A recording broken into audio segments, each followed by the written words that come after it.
1 யோவான் 5:5 நம்ம பார்க்கும் பொழுது, இயேசுவானவர் தேவனுடைய குமாரன் என்று விசுவாசிக்கிறவனே அன்றி உலகத்தை ஜெயிக்கிறவன் யார்? உலகத்தை ஜெயிக்கிறவன் அப்படின்னா விசுவாசியே அன்றி உலகத்தை ஜெயிக்கிறவன் யார்? உலகத்தை ஜெயிக்கிறவன்னா உலகத்தில் உள்ள பிரச்சனைகளை ஜெயிக்கிறவன் யார்? வேற யாருமே இல்லையே அப்படின்னு வேத வார்த்தை சொல்லுது.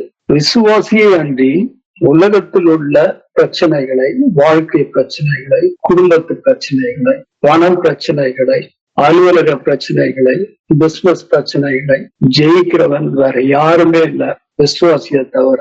எப்பேற்பட்ட ஸ்டேட்மெண்ட் பாருங்க. விசுவாசியே அன்றி உலகத்தை ஜெயிக்கிறவன் யார்? ஏன்னா நமக்குள் இருப்பது இயேசு கிறிஸ்து. 1 யோவான் 4:4 பார்க்கும் பொழுது, நீங்கள் தேவனால் உண்டாயிருந்து அவர்களை ஜெயித்தீர்கள். அவர்கள் அந்த பிரச்சனைகளையும் ஜெயித்தீர்கள். ஏனெனில் உலகத்தில் இருக்கிறவனிலும் உங்களில் இருக்கிறவர் பெரியவர். நமக்குள்ள இருக்கிறவர் இயேசு கிறிஸ்து. அதனால நாம ஜெயிக்கிறவர்களாய் இருக்கிறோம். ஆனா நம்முடைய நிஜ வாழ்க்கையில டே டு டே லைஃப்ல அப்பேற்பட்ட ஜீவியம் இருக்குதா அப்படின்னு நம்ம பார்க்கும் பொழுது சில சமயம் பரிதாபமான நிலைமை காணப்படுகிறது. அங்க ஜீவியம் இல்ல. முக்கியமாக நம்முடைய குடும்ப வாழ்க்கை ஜீவியம் இருக்கிறதா? இன்னும் குடும்ப வாழ்க்கையில் போகும்போது முக்கியமாக கணவன் மனைவி இருவருக்கும் இடையில் ஒரு ஜீவியம் காணப்படுகிறதா? ஜீவியம் காணப்படணும்னா இன்னொரு காரியம் இருக்கு, அதையும் பார்ப்போம். ரோமர் 8:1 பார்க்கும் பொழுது, கிறிஸ்தியேசுக்குட்பட்டவர்களாயிருந்து மாம்சத்தின்படி நடவாமல் ஆவியின்படியே நடக்கிறவர்களுக்கு ஆக்கினை தீர்ப்பில்லை. ஆவியின்படியே நடக்கிறவர்களுக்கு, மாம்சத்தின்படி நடக்கக்கூடாது, ஆவியின்படி நடக்கணும். அப்போ ஜீவியத்தை நிச்சயமா காணலாம். கடைசியில நம்ம பார்க்கும் பொழுது, ரோமர் 8 கடைசியில பார்க்கும் பொழுது, நாம் முற்றும் ஜீவன் கண்டவர்களா இருக்கிறோம். எப்பன்னா ஆவியின்படி நடக்கிறவர்களா இருக்கும் பொழுது. 6ஆம் வசனத்துல பார்க்கும்பொழுது, மாம்ச சிந்தை மரணம். மனசுல கூட மாம்ச சிந்தை, மாம்சம் கொஞ்சம் இருந்தாலும், கோபமோ எரிச்சலோ மாம்சத்திற்குரிய காரியம் மனசுல இருந்தாலும், குமுறலோ குழுக்கமோ, அது மரணத்தை நோக்கி கொண்டு செல்லும். மரணம்னா தேவனை விட்டு ஒரு பிரிந்த நிலைமை. அப்படின்னா சோர்வு, தளர்வு, பயம் எல்லாம் மரணத்தை சார்ந்தது. மாம்ச சிந்தை மரணம், ஆவியின் சிந்தையோ ஜீவனும் சமாதானமும். அப்படின்னா ஆவியின்படி நடக்கும் பொழுது ஜீவனும் சமாதானமும், ஜீவனை கண்டடையணும், தன்னுடைய வாழ்க்கை சமாதானமா இருக்கும். மனசுல கூட இச்சை, உலகம் இருந்ததுன்னா அந்த ஜீவனையும் சமாதானத்தையும் கெடுத்து போட்டு அது ஏன்னா மாம்ச சிந்தையாயிருது. 8ஆம் வசனத்துல பார்க்கும்போது, மாம்சத்துக்குட்பட்டவர்கள் தேவனுக்கு பிரியமா இருக்க மாட்டார்கள். நம்முடைய வாழ்க்கையில தேவனுக்கு பிரியமா நம்ம வாழும் பொழுது அதுதான் ஆவியின்படி வாழ்கிற வாழ்க்கை. இல்லாவிட்டால் மாம்சம் இருக்கு, மாம்ச இச்சை இருக்கு, உலக இச்சை இருக்கு, கண்களின் இச்சை இருக்கு. இந்த காரியங்கள் இருக்கிறதுனால நாம தேவனுக்கு பிரியமா இருக்க முடியாது. மாம்சத்துக்குட்பட்டவர்கள் தேவனுக்கு பிரியமா இருக்க மாட்டார்கள். அப்படின்னா நம்ம ஆவியின்படி இருக்கிறவர்கள், ஆவியின்படி நடக்கிறவர்கள் தேவனுக்கு பிரியமா இருப்பார்கள். எப்படி பேசணும், எப்படி பழகணும், எங்க தாழ்மையா இருக்கணும், எப்படி தாழ்மையா இருக்கணும், இந்த காரியங்கள் எல்லாம் சத்திய ஆவியானவர் நமக்குள் வரும்பொழுது எல்லா சத்தியத்திற்குள்ளும் நம்மை நடத்துவோம். கிறிஸ்துவை போல நம்மை மாற்றும்படியாக ஒவ்வொரு பகுதியிலும் நமக்கு சுட்டி காட்டி பலப்படுத்தி அவர் நம்மை மறுரூபமாக்குகிறார். நாம் மற்றவர்களோடு பழகும் பொழுது, முக்கியமாக வாழ்க்கை துணையோடு பழகும் பொழுது, அந்த உறவிலே, மனைவியோடு உள்ள உறவிலே, கணவனோடு உள்ள உறவிலே நிறைய சமயத்துல நாம எதிர்பார்க்கிற ரெஸ்பான்ஸ் இல்லாட்டி பதில் கிடைக்கலன்னா நம்ம மனசுக்குள்ள ஒரு குழுக்கம் அடையும், சுருங்கி விடுகிறோம். we get offended. ஒருவேளை அவங்க கோபப்பட்டு பேசலாம், இல்லாவிட்டால் தப்பா புரிஞ்சு கொள்வாங்க. கொண்டிருப்பாங்க. இல்லாட்டி மற்றவர்கள் சொல்வதை வச்சு தப்பா புரிஞ்சுப்பாங்க. காரணம் இல்லாமல் கோபம் கொள்வாங்க. நம்ம கிராஸ் பண்ணுவாங்க.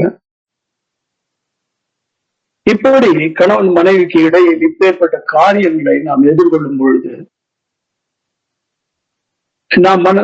நம்முடைய மனசுல ஒரு துக்கம், ஒரு புழுக்கம் ஆரம்பிச்சு அது ஒரு எரிச்சலையும் கோபத்தையும் ஏற்படுத்தி அது நிமித்தம் சமாதானத்தை இழக்கிறோம், சோர்வடைகிறோம். ஆனா அதை மேற்கொள்ளணும். தேவ சமூகத்துல அது என்னத்தை காட்டுதுன்னா ஆவிக்குரிய பலன் இல்லை. தெய்வ சமூகத்துல தேவனுடைய பலத்தை பெற்றுக்கொண்டு அப்படி இருதயத்துல மனசுல சுருங்கி போகாதபடிக்கு, உள்ளான மனுஷனுடைய பலத்துல குன்றி போகாதபடிக்கு நாம இருக்கணும். அதற்காக கிருபையில வளரணும். கர்த்தருடைய சமூகத்துல கொண்டாந்து தேவரே உங்களுடைய பலத்தினால், உங்களுடைய தெய்வ அன்பினால் என்னை நிரப்பும். இந்த காரியங்களை நிமித்தம் நான் சுருங்கி போகக்கூடாது, மனசுல புழுக்கம் ஏற்படக்கூடாது. நீங்க நம்முடைய மனசுல புழுக்கம் ஏற்பட்டுச்சுனாலே கொஞ்சம் கொஞ்சமா நம்முடைய சமாதானம் குறையும், சந்தோஷம் குறையும்.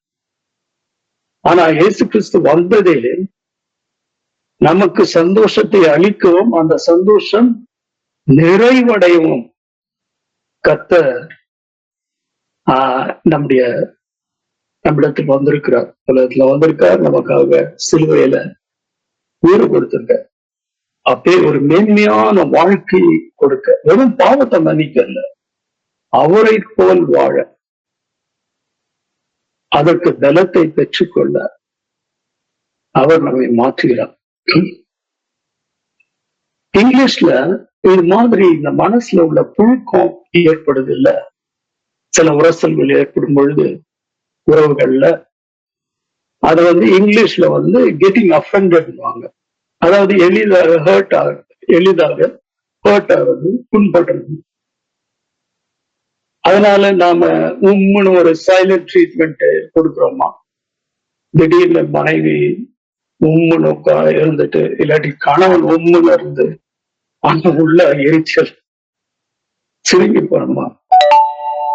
அது ஓகே, அமைதியா இருப்பது நல்லது. ஆனா மாம்சத்துல உம்முன்னு இருக்கிறோமா, அதாவது கோபத்துல இல்லாவிட்டா இங்க பேசுறது, இப்ப பேசினா அது ஒரு குழப்பத்தை விளைவிக்கும். அதனால ஞானமாய் சாந்த குணத்தோடு அமைதியா நம்ம ஆவியில இருக்கிறோமா, ஆவியில செய்யறோமா, மாம்சத்துல செய்யறோமா. சைலண்டா இருக்கலாம், ரெண்டும் எப்படியும் சைலண்டா இருக்கலாம்.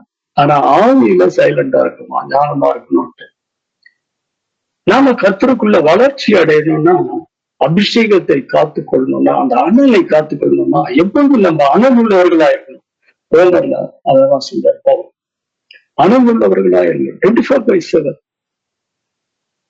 நாம தேவனால் பிறகு தன்னை காக்கிறான் அப்படின்னு பாக்குறோம், 5:5. அதனால நம்ம காத்துக்கொள்ள வேண்டியது அவசியமா இருக்குது. இல்லாட்டா அனல் தணிஞ்சு போயிடும். தேவனுக்காக உள்ள வைராக்கியம், அன்பு தணிஞ்சு போயிடும், அபிஷேகம் போயிடும். அதனால அது எங்க ஆரம்பிக்குதுன்னா, இங்க சுருங்க ஆரம்பிக்கும் பாருங்க, அப்படியே ஆரம்பிச்சிருது. ஒரு சகோதரன் சொல்றாரு, ஒரு அருமையான காரியத்தை சொல்றாரு, we should become unhurtable. அதாவது நாம் எளிதில் உட்படக்கூடாது. மனசுல அவ்வளவு ஸ்ட்ராங்கா இருக்கணும், உள்ளான மனுஷன்ல அவ்வளவு ஸ்ட்ராங்கா இருக்கணும். எதுக்கு சுருப்பின கோபம் வருது, சுருப்பின ஏன் எரிச்சல் வருது? உள்ளான மனுஷன் ஸ்ட்ராங் இல்லை, ஆவிக்குரிய மனுஷன் ஸ்ட்ராங் இல்லை, பலன் இல்லை. அதனாலதான் அப்படி ஹர்ட் ஆகும்போது முதல்ல ஹர்ட் ஆகும். அதை கர்த்தருடைய சமூகத்துல கொண்டாந்து, ஆண்டவரே இந்த சமயத்துல இது மாதிரி பேசும்போது நான் ஹர்ட் ஆயிட்டேன், அது என்னத்தை காட்டுதுன்னா என்னுடைய ஆவிக்குரிய நிலைமை அவங்க கொஞ்சம் தரக்குறையா பேசுனதுனால நான் ஹர்ட் ஆயிட்டேன். அவங்க பேசலாம், மக்கள் பேசலாம், உலகம் எப்படி வேணாலும் ட்ரீட் பண்ணலாம். ஆனா அது நம்ம உள்ள போயிட்டு நம்ம பாதிக்க கூடாது. இயேசு கிறிஸ்து அப்படிதான் பாதிக்கப்படாதபடி இருந்தார். அதனாலதான் எப்போதும் நான் ஒரு தளர்ல வெற்றியுள்ள ஜீவித்தார். அது போல நாம ஜீவிக்கணும்னா நாம் நம்மை தேவனால் பிறந்தவன் தன்னை காக்கிறான், பொல்லாங்க நம்மை தொடான், பொல்லாங்க நம்ம பக்கத்துல வர முடியாது. அப்போ நாம விஜிலண்டா விழிப்பா நம்ம கவனித்துக் கொள்கிறோமா நம்முடைய ஆத்மாவை தேவ சமூகத்துல போயிட்டு பலன் பெற. நம்ம நமக்கு அந்த பலன் கிடையாது. ஆனால் கர்த்தர் அவருடைய கிருபையினால நம்மை பலப்படுத்துவார். இது மாதிரி நம்முடைய பூரண சமாதானத்தை கெடுக்கும் அநேக புழுக்கங்கள் நம்முடைய மனசுல அடைச்சு கொண்டிருக்குதா? இது எப்போ வெளியில வரும்னா, இந்த புழுக்கங்கள் அப்படியே இருக்கும். ஆனா டாலரன்ஸ் ரொம்ப எளிதா நம்ம படபடப்பு அடைஞ்சிரும். உள்ள இருந்ததுனாலே அதை முதல்ல தெய்வ சமூகத்துல கொண்டாந்து அதெல்லாம் கிளியர் பண்ணிடணும். மக்கள் எல்லா குப்பையும் கிளியர் பண்ணி தெளிவா இருக்கணும். தெளிந்த சிந்தைகள் இருந்தா தேவ சமூகத்துல கொண்டாந்து இது பண்ணணும், அதை சரி பண்ணணும். இல்லாவிட்டால் என்ன ஆகும்னா, ஒரு சின்ன பிரச்சனை வந்தாலும் வெடிக்க ஆரம்பிச்சிடும். வெள்ளத்தினால ஒரு சின்ன காரியம் இருந்தாலும் நிறைய பேர் எரிச்சல் அடைஞ்சு கோபம் அடைஞ்சு வேண்டாத வார்த்தைகள் தான் பேசி அதன் மூலமா உறவுகள் கிராக் ஆகுது, வெடிக்குது, விரிசல் அடையுது. என்னத்தினால? உள்ள ஏற்கனவே ரெசிஸ்டன்ட், அந்த எரிச்சல் புழுக்கும் இருக்கு. அதை அப்பப்ப நம்ம கிளியர் பண்ணி கர்த்தரிடத்துல கிருபை கேட்டு, என்கிட்ட அந்த புழுக்கம் இருக்கான்றவரை அதை சரி செய்யணும். மனசுல தெய்வ அமைதியும் தெய்வ சமாதானமும் சார்ந்த குணமும் நிலவி இருக்கணும். ஆவியின் கனியில விருத்தி அடையணும். நீடிய பொறுமை, சாந்தம், இதுல நான் விருத்தி அடையும் பொழுது அந்த காரியங்கள் என்ன பொருத்தாது, சிதைக்காது, என்னுடைய மனநிலையை சிதைக்காது. முக்கியமாக கணவன் மனைவி உறவில் வரும் உரசல்கள், அதனால் வரும் புழுக்கங்கள். எதுக்கு நம்ம கணவன் மனைவி உறவை அதிகமா பார்க்கிறோம்னா, அநேக அந்த குடும்பத்தை தவிர மற்றவர்களை நேசிப்பது ரொம்ப எளிது. ஏன்னா மற்றவர்கள் எல்லாம் பார்க்கறது ஒரு விண்டோ ஆஃப் லைஃப் தான். நம்முடைய வாழ்க்கை குறிச்சு பார்க்கும்பொழுது ஒரு ஜன்னல் வழியா தான் அவங்க சிறு பகுதியை தான் பாக்குறாங்க. ஆனா கணவன் மனைவிக்குள்ள வாழ்க்கை துணைவி நம்ம எப்போதும் இருக்கோம், டெய்லி இருக்கோம், கிட்டத்தட்ட 24/7 இருக்கோம். அப்படி இருக்கனால வாழ்க்கை துணைக்கு தான் நம்மளுடைய வீக் பாயிண்ட்ஸ், எல்லா காரியங்களும் தெரியும். அந்த உறவில் வரும் உரசல்கள், அதனால் வரும் புழுக்கங்கள், அவைகளை நாம மேற்கொள்ளணும். அன்பில்லாத தன்மை நிறைய வரும், நிறைய கச்சடா குப்பை எல்லாம் வெளியே வரும். ஆவியானவர் காண்பிப்பார். அன்பில்லாத தன்மை, வெறுப்புகள், விட்டு கொடுக்காத தன்மை, பிடிவாதங்கள், இதெல்லாம் வெளியே வரும். தேவ சமூகத்துல இதெல்லாம் வச்சு இதை கிளீன் பண்ணணும், சுத்திகரிக்கணும். பொறுப்புகளை ஏற்க முன்வராத பலவீனம். பாருங்க, ஆதம் பார்க்கும்போது எல்லாம் நல்லா இருக்கும்போது மனைவி என்று சொல்லிட்டு இருந்தார். பாருங்க, ஆதியாகமம் 23 பார்க்கும்போது, இவள் என் எலும்பில் எலும்போது மனைவி கிடைச்ச சந்தோஷத்துல ஹனிமூன் பீரியட்.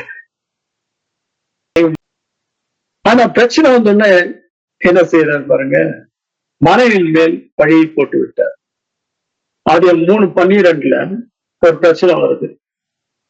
அப்ப ஆதாம் என்ன சொல்றபடி, தேவரே தந்த ஸ்திரீயானவள் அவ்விருட்சத்தின் கனியை எனக்கு கொடுத்தாள், நான் புசித்தேன் என்றார். ஒரே ஸ்டேட்மெண்ட்ல தேவன் மேலேயும் பழிய போட்டாரு, மனைவியை கொடுத்த தேவன் மேலேயும் பழிய போட்டாரு, மனைவி மேலேயும் பழிய போட்டாரு. இங்க ஒரு காரியம் நம்ம முக்கியமா பார்க்கிறோம். ஆதாமை நாம் குறைத்து பேசல, குறைக்கூடாது.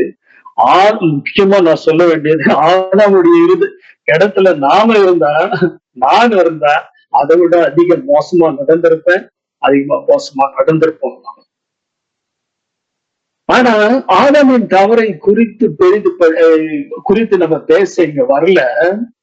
என்னத்தினால வேதத்துல அந்த காரியம் எழுதி இருக்குன்னா, அதுல ஒரு பாடத்தை படித்துக் கொள்ள, ஆதாமுடைய தவறுதலில் ஒரு பாடத்தை படித்துக் கொள்ளதான் அந்த காரியத்தை குறித்து பேசணும். நம்முடைய நோக்கம் பாடத்தை படித்துக் கொள்ள, ஆதாமை தவறாக எடை போடாது. அதனால நம்முடைய வாழ்க்கையிலும் எதுக்கு அந்த தவறு அவர் அப்படி சொன்னாரு. நம்முடைய வாழ்க்கையில அதை என்ன பண்றோம்? வாழ்க்கை துணை மேல், அதாவது கணவன் மேல் பழியை போடுகிறோமா, இல்லாட்டி மனைவி மேல பழியை போடுறோமா? மனதிலே அப்படி ஒரு மனசுல அந்த எண்ணம் இருக்குதா? இவதான் பிள்ளைகளை சரியா வளர்க்கல அப்படி சொல்றோமா? இவர் தான் பணத்தை சீரழிச்சாரு என்ற குற்றச்சாட்டுகளை மனதில் வைத்துக் கொண்டிருக்கணுமோ? இதெல்லாம் இந்த காரியங்கள்லாம் என்ன ஆகும்னா, மனசுல ஒரு புழுக்கத்தை உண்டாக்கி அது ஒரு ரிசன்மெண்ட் இருக்கும், மனக்கசப்பு இருக்கும். இல்லாவிட்டால் ஒரு பொறுப்புணர்ச்சியுடன் கர்த்தரிடத்தில் அணுகி இதற்கு நான் என்ன செய்ய வேண்டும் என்று கர்த்தரை நோக்கி ஜெபித்து அதற்கு ஒரு நிவர்த்தியை காண்கிறோமா? சரி, அவனால்தான் தவறு இருந்தாலும் 99% இருந்தாலும் நான் அந்த குறைய நான் முன்னாலேயே நோட்டீஸ் பண்ணி அதை கவனிச்சு அதை நிவர்த்தி செய்யறதுக்கு நான் அதிகமா கருத்தா ஜெபித்தனா,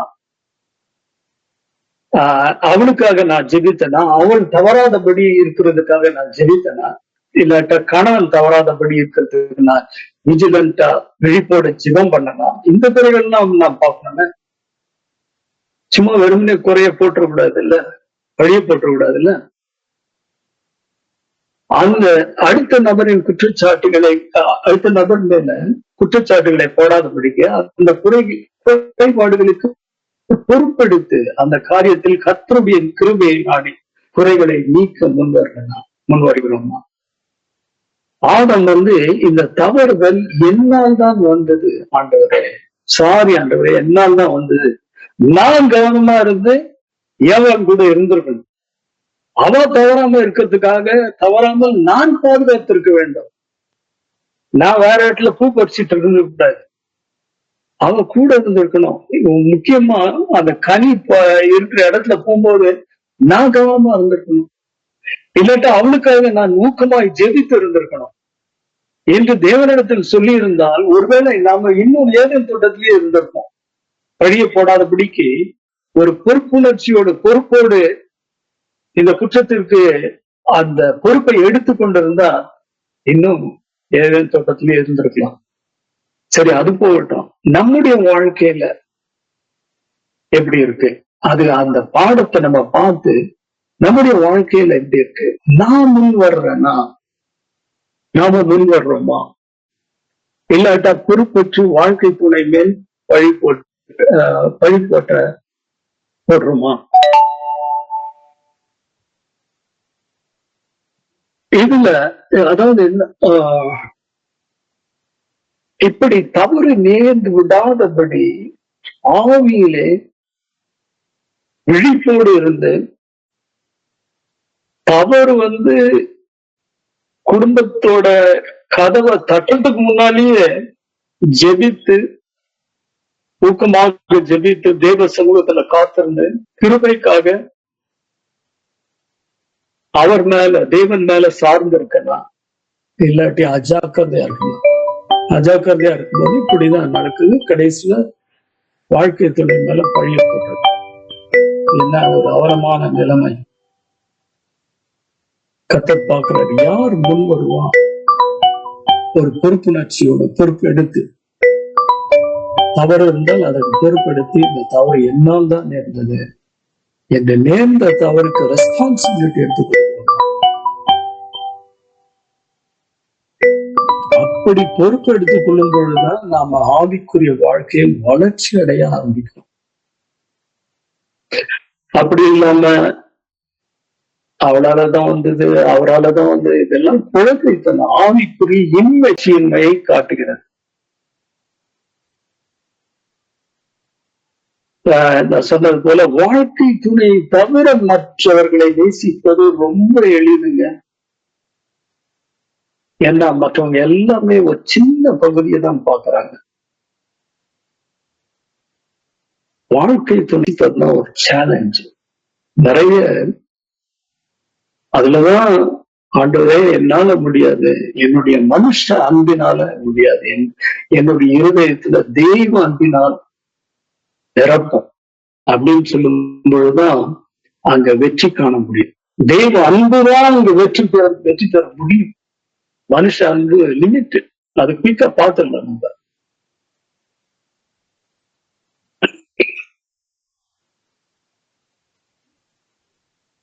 அங்கதான் நம்முடைய அன்பு சோதிக்கப்படுகிறது. ஏதோ நம்ம அந்த ஃப்ரெண்டை நேசிக்கிறோம், இந்த ஃப்ரெண்டை நேசிக்கிறோம், இந்த சொந்தக்காரரை நேசிக்கிறோம் அப்படின்னு சொல்லி பிரயோஜனமே இல்லை. தேவனுக்கு தெரியும் எங்க அன்பு சோதிக்கப்படுதுன்னா அந்த இருவர் மத்தியில உள்ள உறவுல தான் சோதிக்கப்படுது. அங்கதான் நிறைய புழுக்கங்கள் வர்றதுக்கு ஆப்பர்ச்சுனிட்டி வரும். அதுல நாம ஜெயிக்கிறோமா?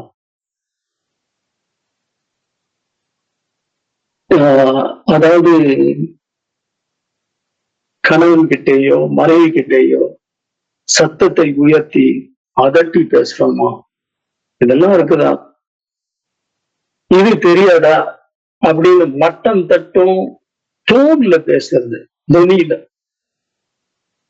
அப்படி என்னன்னா பேசும்போது ஒரு நாசுக்கா மட்டம் தட்டுற ஒரு டோன், வார்த்தை சரியா இருக்கும். அதனால கேட்கறவங்களுக்கு புரிஞ்சிடும் டோன் சரியில்லை, இது மட்டம் தட்டுற மாதிரி இருக்கு. அது மாதிரி டோன் இருக்கா? ஆழமா நம்மை சுத்திகரிக்கிறோமா நம்முடைய இருதயத்தை?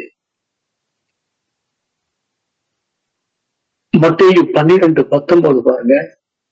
இயேசு கிறிஸ்துவை பத்தி சொல்லும் பொழுது, வாக்குவாதம் செய்யவும் மாட்டார், கூக்குரலிடவும் மாட்டார், அவருடைய சத்தத்தை ஒருவனும் வீதிகளில் கேட்பதும் இல்லை. அதுபோல கர்த்தரை போல சாந்த குணத்தோடு இல்லாமல் தடித்த வார்த்தைகள் நம்மிடத்துல காணப்படுதா? வார்த்தைகள் பலமா இருக்கா? வாக்குவாதம் செய்யறோமா? இதெல்லாம் காணப்படும். என்னுடைய வாழ்க்கையிலையும் காணப்பட்டது. நாம யாருமே நீதிமான். ஆனா காணப்படுற சமயத்துல நம்ம என்ன செய்யணும்? இதுக்கெல்லாம் நிவர்த்தி செய்யும் ஆண்டவரே, இதெல்லாம் இந்த காரியங்களில் எனக்கு ஜெயம் தாரும் என்று நம்ம சொல்றோமா? அதுதான் அந்த நோக்கத்திற்காக நம்முடைய ஜெபம் முதலாவது என்னை மாற்றும் ஆண்டவரே, என்னை மாற்றும். நிறைய சமயத்துல ஜெபம் மேல ஏற்கப்படலன்னா அவளை மாத்தோம், அவரை மாத்தோம். இல்ல அது ஓகே, அது ஜெபிக்கலாம். ஆனா முதல்ல என்னை மாற்றும் ஆண்டவர். என்னை மாற்றும், முதல்ல என்ன மாற்றும்? முதல்ல அந்த இம்பேஷன்ஸ், அந்த பொறுமை இழந்து காணப்படுறேன்னு அந்த எழுச்சியில் இருக்க, அதெல்லாம் மாற்றும்.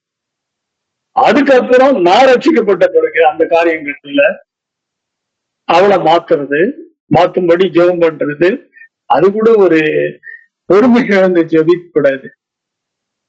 ஒரு தேவ அன்போடு ஜெபிக்கணும். அவ இந்த நிலைமையில காணப்படுறாங்க அப்படின்னு ஜெபிக்கணும் ஒழிய,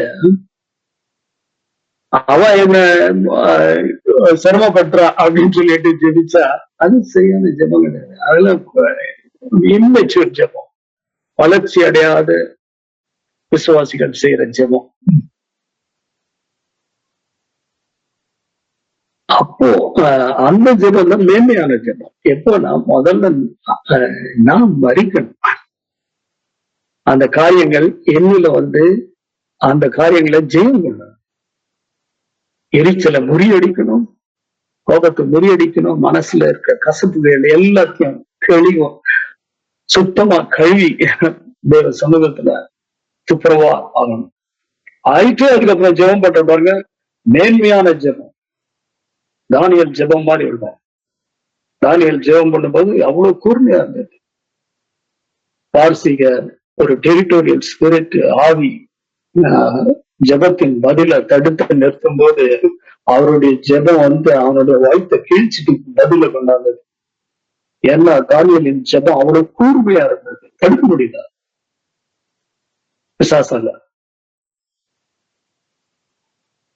மனைவி தர்க்கம் பண்ணினாலும் நான் தர்க்கம் பண்ணக்கூடாது. என்னுடைய வாழ்க்கை துணை தர்க்கம் பண்ணாலும் அவர் வாக்குவாதம் செய்ய மாட்டார் அப்படின்னு இயேசு கிறிஸ்துவ பார்க்கணும். அவர் வாக்குவாதம் பேசினாலும், வாக்குவாதம் பண்ணாலும் நான் வாக்குவாதம் பண்ண மாட்டேன். என்ன முதல்ல மாற்றம் அந்த வாக்குவாதம் பண்றதுக்குரிய அந்த இது இருக்குல்ல, டெண்டன்சி, அது ஒழியணும். சமாதானமா ஹேண்டில் பண்ணணும், அன்பா ஹேண்டில் பண்ணணும். முதல்ல என்ன மாத்தம் ஆண்டவரே, அந்த பொறுமை மேல. இதுல ஒருத்தர் கணவன் மனைவி நடுவுல ஒருத்தர் பொறுப்பெடுத்தால் போதும். மனைவி மாறுற வரைக்கும் வெயிட் பண்ண தேவையில்லை, கணவன் மாறுற வரைக்கும் வெயிட் பண்ண தேவையில்லை. நான் பொறுப்பெடுக்கிறேன் ஆண்டவரே, முதல்ல என்ன சுத்திகரி, என்னை சுத்திகரி.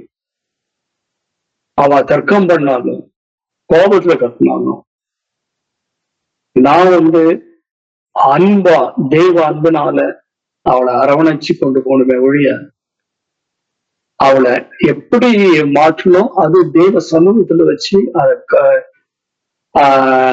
அத ஆவியானவர் நடத்துவாரு, அன்பா நடத்துவார். திருப்பியும் கோபத்தால முறியடிக்க முடியாது. மனுஷனுடைய கோபம் தேவனுடைய நீதியை நடப்பிக்க மாட்டாதே. அப்ப இது மனுஷ கோபம். அப்படி ஒருத்தர் ஸ்டெப் எடுத்து முன் பொறுப்பெடுத்தால் போதும்.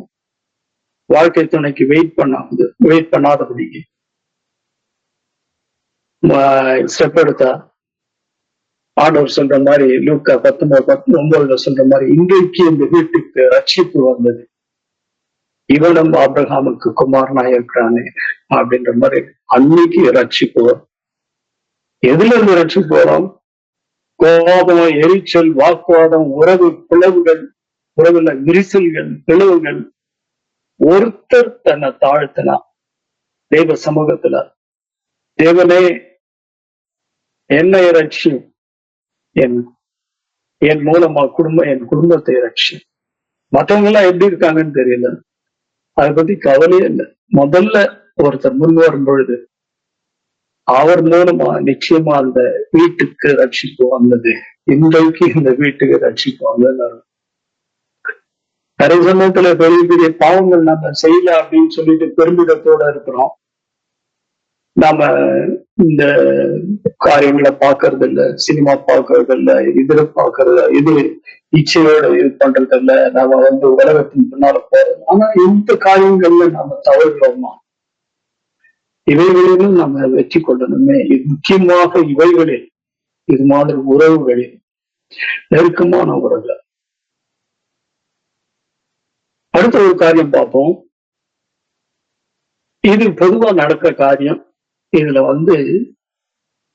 கவனமா நடக்கணும். அதாவது அம்மாவுக்கும் மனைவிக்கு இடையில எப்போதும் அம்மாவுக்கும், அதான் இன்லாஸ் ப்ராப்ளம், அம்மாவுக்கும் மனைவிக்கும் இடையில ஏதாவது ஒரு சச்சரவோ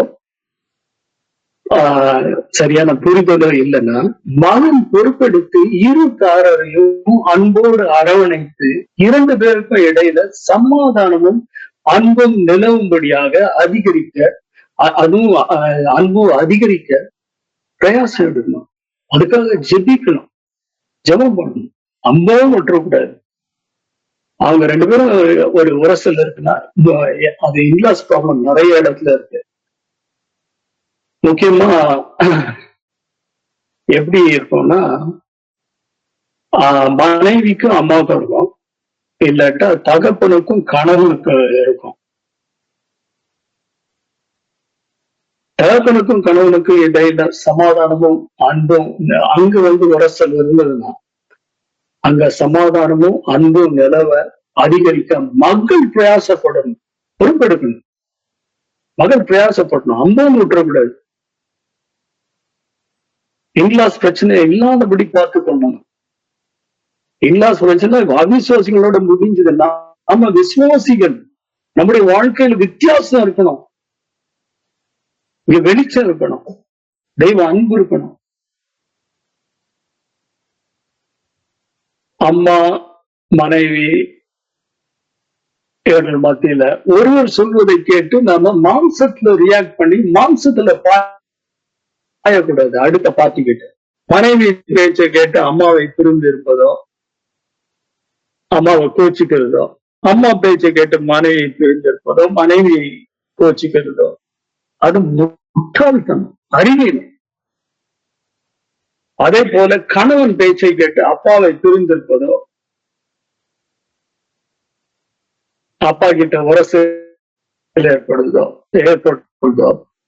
அப்பா பேச்சை கேட்டு கணவனை பிரிந்திருப்பதோ, இல்லாட்டி கணவன் கிட்ட உரசல்தோ, அது முட்டாள்தனம், வளர்ச்சி இல்லாத தன்மையை காண்பிக்கிறது. அவர்களுக்குள் சமாதானம் நிலவ நாம பிரயாசம் எடுக்கணும். தெய்வ சமூகத்தில் நாம் கேட்டு இருவரையும், இரு தரத்தாரையும் பகையை கொல்ல வேணும். இரு தரத்தார் மத்தியில் இருக்க அந்த பகையை கொன்று இயேசு கிறிஸ்து செய்தது போல இருவரையும் சாந்தத்தோடும் அன்போடும் அரவணைத்து கொண்டு போக வேண்டும். அம்மாவையும் அரவணைச்சுக்கணும், மனைவியும் அரவணைச்சு கொண்டு போகணும். அவரவருக்கு செய்ய வேண்டிய காரியத்தை தேவனுக்குரியது தேவனுக்கும், ராயனுக்குரியதை ராயனுக்கும் கொடுக்கிற மாதிரி அம்மாவுக்குரியது அம்மாவுக்கும், மனைவிக்குரியதை மனைவிக்கும் கொடுக்க வேணும். இதற்கு தேவ சமூகத்தில் காத்திருந்து தேவ ஞானத்தின்படி செயல்படணும். தேவன் தரும் சாதுரியத்தோடு செயல்பட வேண்டும்.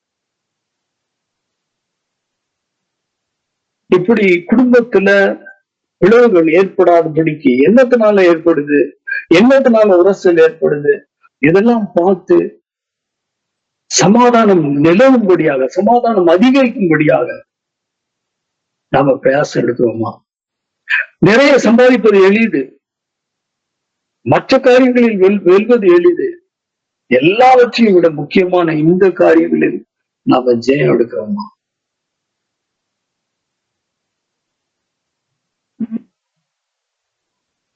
அதனால நாம் சமாதானம் நிலவும்படியாக எவ்வளவாய் பிரயாசப்படுறோம்.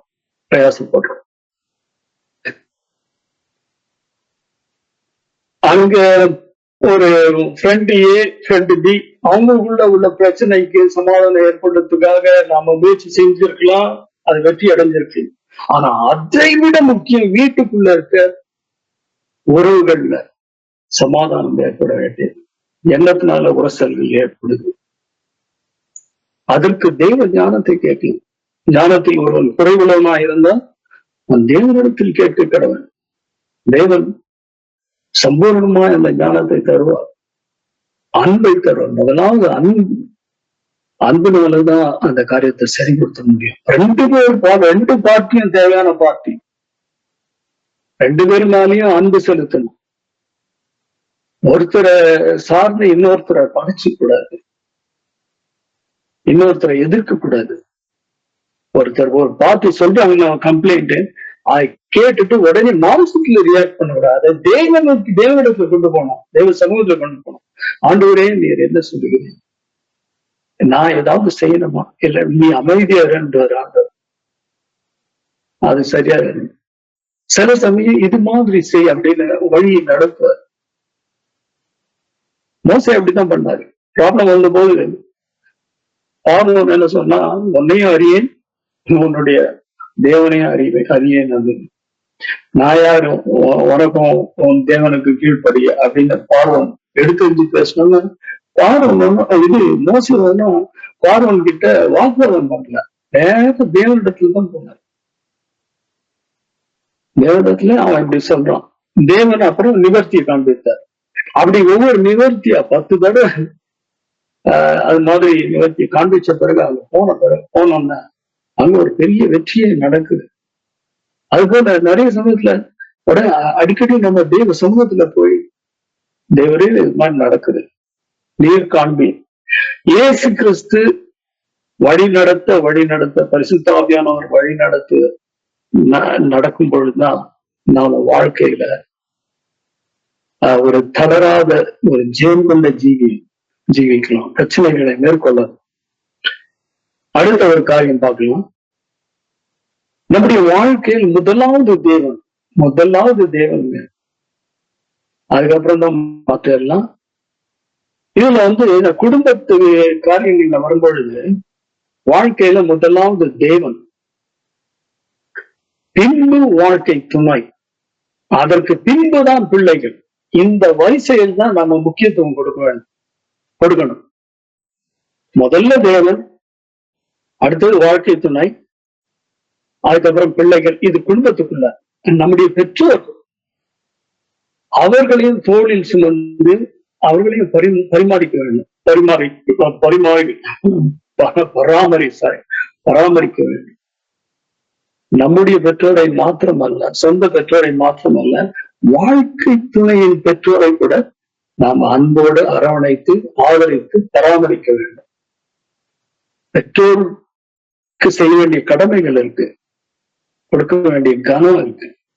அவங்க சின்ன வயசுல நம்மை தூக்கி சுமந்து நம்மை கழுவுனாங்க, அந்த நன்றி மறக்க கூடாது. அந்த நன்றி மாத்திரம் இல்ல, அதுக்கு மேல நம்ம செய்யணும், அவங்களை பராமரிக்க வேண்டும். பைனான்சியலா, மெடிக்கலா, அவங்களுடைய சாப்பாடு எல்லாம் அவர்கள் நிறைவா இருக்கிறார்களா என்று பார்க்க வேண்டும். அது பெற்றோருக்கு செய்ய வேண்டிய கடமையை நாம் செய்ய வேண்டும். சொந்த குடும்பத்துல பார்க்கும்பொழுது பிள்ளைகளுக்கு கணவனை விட இல்லாவிட்டால் மனைவியை விட அதிக முக்கியத்துவம் கொடுத்துடக்கூடாது. முதல்ல தேவன், அடுத்தது வாழ்க்கை துணை, அதுக்கப்புறம் தான் பிள்ளைகள். ஒரு மனைவிக்கு தேவன் முதல்ல, இரண்டாவது கணவன், அதுக்கப்புறம் தான் பிள்ளைகள். பிள்ளைகள் பக்கம் பார்த்து வாழ்க்கை துணை துச்சமாக நினைக்க கூடாது. வாழ்க்கை துணை கிட்ட உரசிடக்கூடாது, ஃபிக்ஷன் வச்சுக்கூடாது. தேவன் நம்முடைய வாழ்க்கையில இடைப்பட்டு இந்த காரியங்களை சரியாக செய்ய தேவனை நாடணும். நிறைய குடும்பத்துல பிள்ளைகளுக்கு முக்கியத்துவம் கொடுத்து அவர்களுடைய சப்போர்ட்ல கணவனை எதிர்த்து நிற்பது, இல்லாவிட்டால் மனைவியை எதிர்த்து நிற்பது, இது தேவனுக்கு விரோதமான செயல். வாழ்க்கை முழுக்க வாழ்க்கை துணைதான் முதல்ல, தேவனுக்கு அடுத்தது, அதுக்கப்புறம் தான் பிள்ளைகள். திருமணமான தொடக்கத்தில் வாழ்க்கை துணையை அதிகமாக நேசித்து, அப்புறம் பிள்ளைகள் வளர்ந்த பிறகு கொஞ்சம் கொஞ்சமா பிள்ளைகளை நேசிச்சு, பிள்ளைன்னு சொல்லிட்டு வாழ்க்கை துணையை கோட்டை விட்டுறக்கூடாது. நிறைய பெண்கள் செய்கிற தவறு இது. கணவனை சரியா கவனிக்கிறது கிடையாது, கணவனுக்கு முக்கியத்துவம் கொடுக்கறது கிடையாது. பிள்ளைங்க சொல்றதை கேட்டு நிறைய சில குடும்பங்கள் ஊழியத்துல போகும்போது சில குடும்பங்கள் சீரழிஞ்சு போயிருக்கிறத நான் பார்த்திருக்கேன். ஏன்னா அந்த வரிசை சரியாக பார்க்கறது இல்லை. அதே போல பிள்ளைகளை சார்ந்த மனைவியை துச்சமா மதிச்சு மனைவிக்கு முக்கியத்துவம் கொடுக்காதபடிக்கு பிள்ளைங்க கிட்ட போய் கோடு மூட்டுறது, மனைவியை குறித்து பேசுறது, அவங்களுடைய தாய். அதே போல தகப்பனை குறித்து பிள்ளைங்க கிட்ட பேசுறது இல்ல, அப்படி செய்யக்கூடாது. ஏதாவது டிஃபரன்ஸ் ஆஃப் ஒப்பீனியன் இருக்கா, தேவ சமூகத்துல முதல்ல வரணும். அடுத்து நேரடியா பேசி அதை சமாதானமா பேசி அது தேவனை இன்வால்வ் பண்ண வச்சு அங்க அன்பு நிலவும்படி செய்யணும். பிள்ளைங்க கிட்ட போயிட்டு வாழ்க்கை துணையோட குறைகளை பேசிட்டு இருக்கிறது, அன்பு இல்லாம நடக்கிறது. வாழ்க்கை துணைதான் முக்கியம்.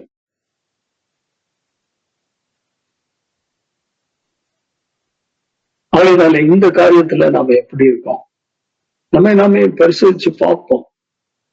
தேவ சமூகத்துல வச்சு, தேவ வார்த்தையை வச்சு, அவருடைய வெளிச்சத்துல இந்த காரியங்கள்ல நம்ம தவறி இருந்தா மனம் திரும்பும், மனம் திரும்பும், மனம் திரும்பி நம்முடைய வழிகளை செவ்வாய்ப்படுத்தும் பொழுது தேவனுக்கு பிரியமாய் காணப்படும். ஆவியானவர் காண்பிக்க காண்பிக்க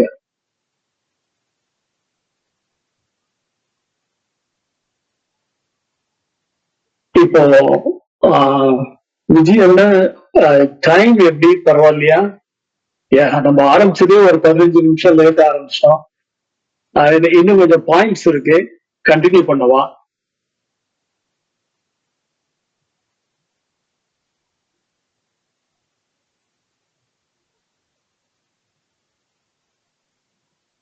சரி, இன்னும் ஒரு பாயிண்ட் பார்ப்போம். பதில் வரல, இல்லாட்டி வேற யாராவது பதில் சொல்லுங்க. இன்னும் ஒரு பாயிண்ட் பார்க்கலாம். 15-20 வருஷத்துக்கு முன்னால நடந்த தவறை மனதில் வைத்துக் கொண்டு வாழ்க்கை துணையை குறித்து ஒரு ரிசென்ட்மெண்ட், அப்ப அவர் கைவிட்டாரு கல்யாணம் ஆன புதுசுல, இல்லாட்டி இந்த சமயத்துல மனதில் எப்பொழுதும் வைத்திருப்பது, அதாவது அது நிமித்த மனசுல தூக்கங்கள் இருக்கா, வெறுப்புகள் இருக்கா? சாதாரண சமயத்துல வெளியே வராது, சில நெருக்கங்கள் வரும்போது அது படப்படன் வெளியில வெடிக்கும். நீ அப்போ எனக்கு ஏதோ விரோதமா செஞ்சிட்டிய, இப்படி லெட் மீ டவுன் அப்படின்னு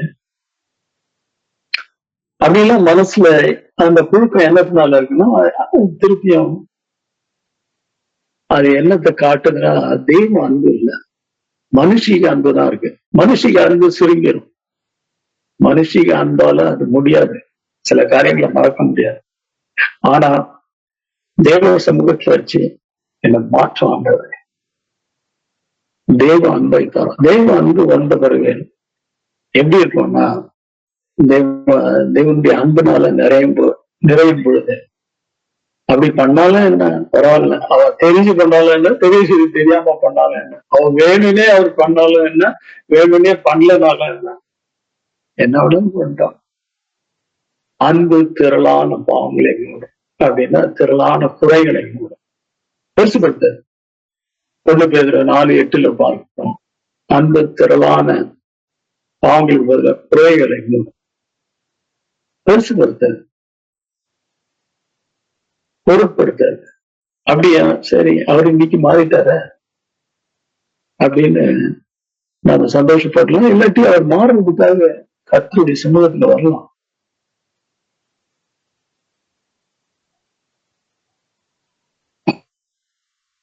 இன்னொரு வசனம் 1 Corinthians 13:5, அன்பு தீங்கு நினையாது. தீங்கு நினையாதுன்னா என்ன? இங்கிலீஷ்ல சொல்லும்போது நல்லா சொல்லியிருக்கேன், love does not keep record of the wrongs. மற்றவர்கள் செய்த குற்றங்களை அது மனசுல வச்சுக்காது. It will not keep a record. தீங்கு நினையாது. தனக்கு இழைக்கப்பட்ட குற்றத்தையோ தீங்கையோ மனசுல வச்சுக்காது. ஏன்னா மனம் பிஸியா இருக்கு. எதுல பிஸியா இருக்கு? தேவனுடைய காரியங்கள், தேவ அன்புனால நிறைந்திருக்கு. அதனால ஏதோ முன்னால நடந்த தவறுகள், அந்த காரியங்கள் மனசுல இருந்தா தேவ சம்பவத்துல அதுக்காக கேட்டு அது வந்து சைக்கலாஜிக்கலா அதை சப்ரஸ் பண்ண வேண்டாம். தேவ சம்பவத்துல உண்மையிலேயே ஆண்டவரை அது ஆழமா சுத்திகரிக்கப்படணும். தேவ அன்பு என்னுடைய இருதயத்துல தாரும்.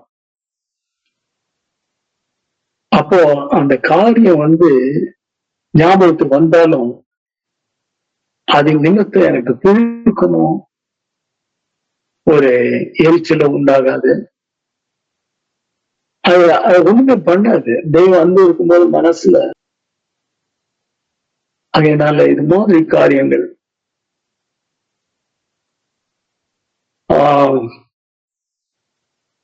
எல்லாருக்கும் டைம் இருக்க, இன்னொரு 5 நிமிஷம் 10 நிமிஷம் போலாமா? ஒரு 5 நிமிஷம் எடுப்பீங்களா? 5 உங்க இஷ்டம். இப்பயே முடிக்கலன்னா முடிச்சிடலாம், இல்ல இன்னொரு தொடர்ந்து இன்னொரு செஷன் வச்சுக்கலாம், இல்லாட்டி இப்பயே ஒரு 5 minutes எக்ஸ்ட்ரா எவ்வளவு நேரம் போகணுமோ போலாம்.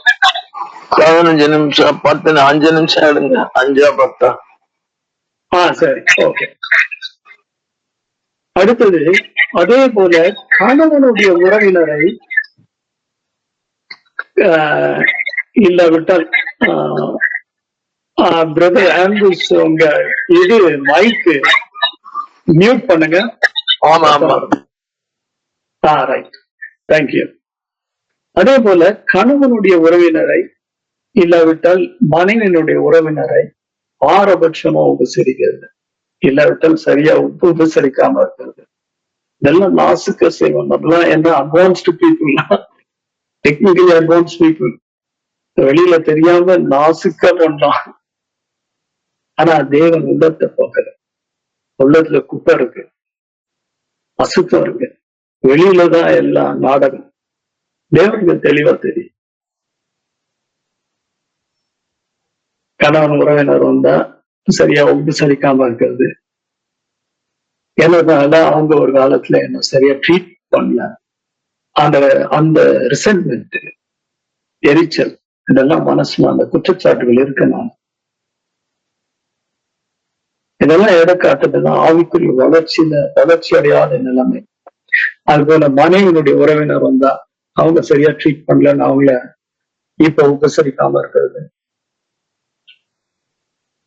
இந்த அசுத்தங்கள் எல்லாம் தேவ சமூகத்துல கொண்டாந்து, ஆண்டவரே இந்த காரியங்கள் என்னுடைய வாழ்க்கையில காணப்படக்கூடாது,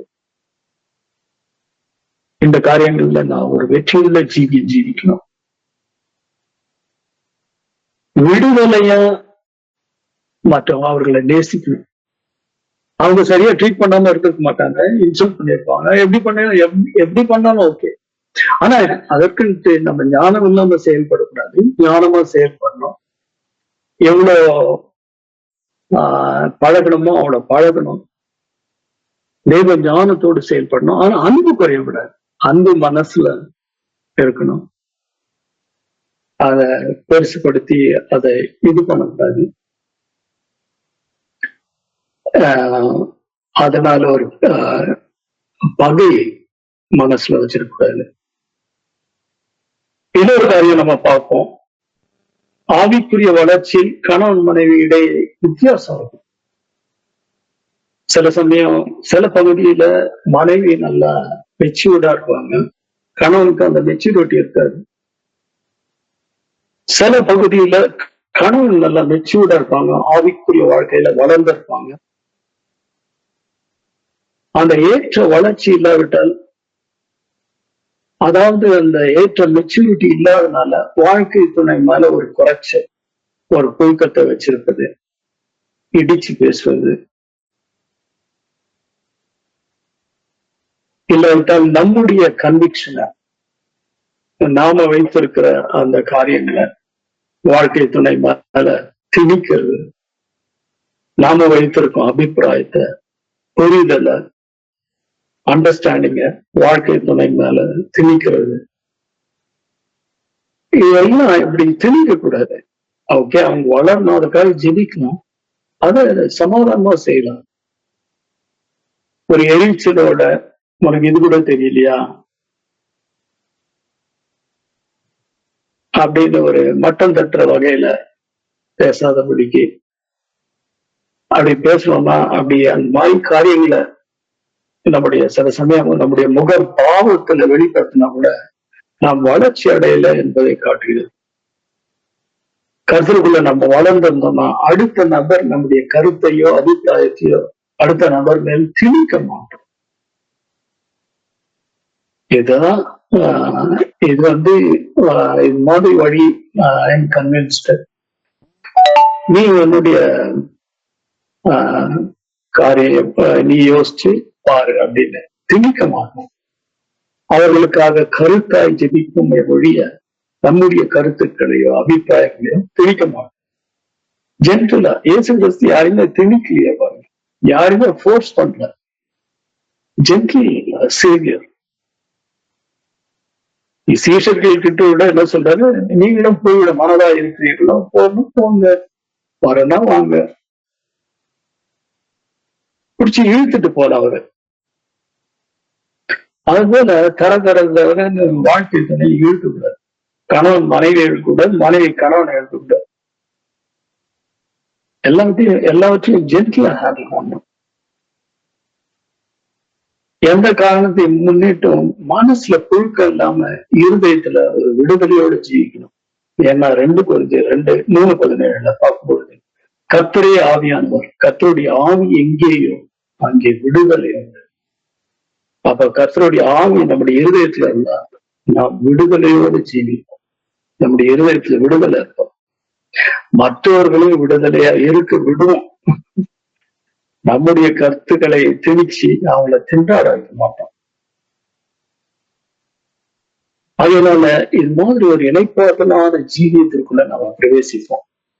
Ebraiயர் 4:10 பார்க்கிறோம். இணைப்பாறுதலில் பிரவேசித்தவன் தேவன் தம்முடைய கிரியைகளை முடித்து ஓய்ந்தது போல தானும் தன் கிரியைகளை முடித்து ஓய்ந்திருப்பான். அதுதான் இணைப்பாறுதல். இளைப்பாறுதல் பிரவேசித்து இளைப்பாறுதலோடு எப்போதும் நம்ம காணப்படலாம். மற்றவர்களே இளைப்பாறுதலோடு வாழ நம்ம விடுவோம். அதனால நம்ம பார்த்தோம், அஃபெண்ட் ஆகுது, அடுத்த நபர் மேல பழி போடுறது, குறைகளுக்கு பொறுப்பு எடுக்காது, முன் வந்து பொறுப்பு எடுக்காது, குடும்பத்துல கர்த்தருக்கு பின் வாழ்க்கை துணைக்கு முக்கியத்துவம் கொடுக்க வேண்டிய காரியம். அப்புறம் பிறர் நமக்கு விரோதமா இழைத்த குற்றங்களை மனசுல வைக்காதபடி ஆவிக்குரிய வளர்ச்சியில வித்தியாசம் இருக்கும்போது அந்த கருத்துக்களை, அபிப்பிராயங்களை ஆவிக்குரிய கருத்தா இருக்கும், ஆவிக்குரிய அபிப்பிராயமா இருக்கும், அதை திணிக்க கூடாது. ஜென்ரலா சொல்லலாம், அன்பா சொல்லலாம். இப்படி இருந்தா ஒரு தளராத அடங்காத ஜீவியத்தை நாம ஜீவிக்கலாம். ஏன்னா கர்த்தர் விசுவாசியே அன்றி உலகத்தை ஜெயிக்கிறவன் யார்? உலக பிரச்சனைகளை, வாழ்க்கை பிரச்சனைகளை, குடும்ப பிரச்சனைகளை முக்கியமான ஜெயிக்கிறவன் யார்? வேற யாரும் இல்லையா அப்படின்னும் போது அது நம்மளுடைய வாழ்க்கையில அது அந்த ஜெயம் இல்லாத போது தெய்வ சமூகத்துல நாடி நாம் அநேக காரியங்களுக்கு மனம் திரும்பி சரி செய்து தெய்வ சமூகத்தில் ஒரு வெற்றியுள்ள ஜீவியத்தை ஜீவிப்போம். ஒரு ஜெபத்தோட முடிச்சுட்டா, தகப்பனே ஸ்தோத்திரம் கர்த்தாவே, தேவரே இந்த சமயத்தில் உங்களுடைய வார்த்தையின் மூலமா எங்களோடு கூட நீர் இடைப்பட்ட கிருபைக்காக நன்றி தாங்க. தேவரே எங்களுடைய வாழ்க்கையிலே டே டு டே லைஃப்ல தேவனுடைய வார்த்தை ஒரு ஆண்டவரே அது நிரூபிக்கப்படலைன்னா தேவரே எங்களுடைய வாழ்க்கையில ஒரு ஜெயம், ஒரு குறைவுள்ளவர்களாய் காணப்படும். உங்களுடைய வார்த்தை நிரூபிக்கப்படணும். அது என்னன்னா விசுவாசியே அன்றி உலக பிரச்சனைகளை ஜெயிக்கிறவன் யார்? அதுபோல குடும்பத்துல உள்ள பிரச்சனைகளை, ஒவ்வொரு பிரச்சனைகளை நாங்கள் ஜெயித்து கத்தாமே, நாங்கள் ஒவ்வொருவரும் கத்தாமே ஜெயித்து ஒரு உமக்கு பிரியமான குடும்பத்தை, முக்கியமாக கணவன் மனைவி உறவை நாங்கள் நிலைநிறுத்த நீர் கிருபை செய்கிறோம். எங்கள் குடும்பங்கள் மத்தியில நீர் ஆசையோடு வரணும் ஆண்டவரே. எங்கள் மத்தியில நீர் உலாவும் விரிசலும் பிளவும் இருந்ததுன்னா அங்கு உமால விடுதலையா உலவ முடியாது. அதனால நீர் வந்து எங்களோடு கூட காபரிக்கணும். அதற்காக தேவரே நாங்கள் பிரயாசம் எடுக்க, உங்களுடைய சமூகத்துல ஜெபிக்க, உங்களுடைய கிருபையை நாடி, உங்களுடைய கிருபையினால உங்களுடைய ஆவியானவர் பலத்தினால் நாங்கள் இந்த காரியங்களில் ஜெயம் கொண்டவர்களாய் ஜீவிக்க கிருபை செய்தலும் வழி நடத்தியர்களும் இயேசு கிறிஸ்துவின் இனிய நாமத்தால் தாவே. ஆமென். ஆமென். ஆமென். என் ஆத்துமாவே கர்த்தரை ஸ்தோத்திரி, என் முழு உள்ளமே உங்களுடைய பரிசுத்த நாமத்தை ஸ்தோத்திரி.